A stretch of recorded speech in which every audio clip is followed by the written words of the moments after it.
something about our society that has become more collectivist in all kinds of ways. And there's a part about that's, anti-individualism, anti-individual achievement. And there's the intellectual part that, I was probably the most concerned about in those comments is against heterodox thought.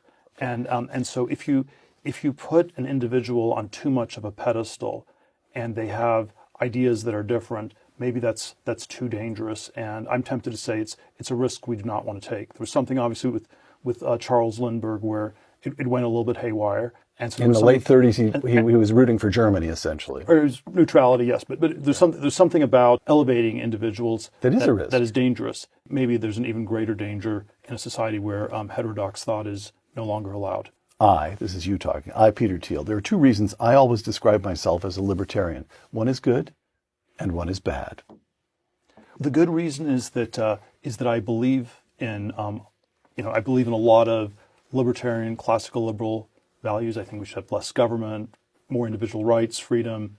There's a lot of aspects of the program I'm very sympathetic to. And then the bad reason is that I think it's always a somewhat cowardly way of saying that you're a loser, you're never going to win, and you'll be left alone. And so there's a Silicon Valley context where it is much worse to be a Republican than a libertarian, because if you're a libertarian, you're permanently fringe. You're permanently fringe, and you're never going to threaten anybody.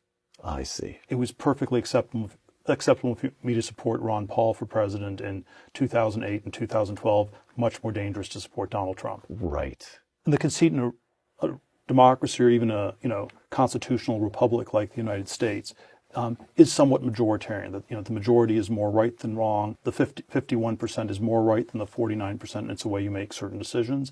And maybe if you get to larger majorities, it's more correct. So maybe a 70-30 vote is a really good democratic outcome. It's an overwhelming win. But then, if you're at 99.9% in an election, you're in North Korea, and you suspect something is, it's not that you've arrived at the absolute truth, but that you're in an absolutely insane totalitarian place.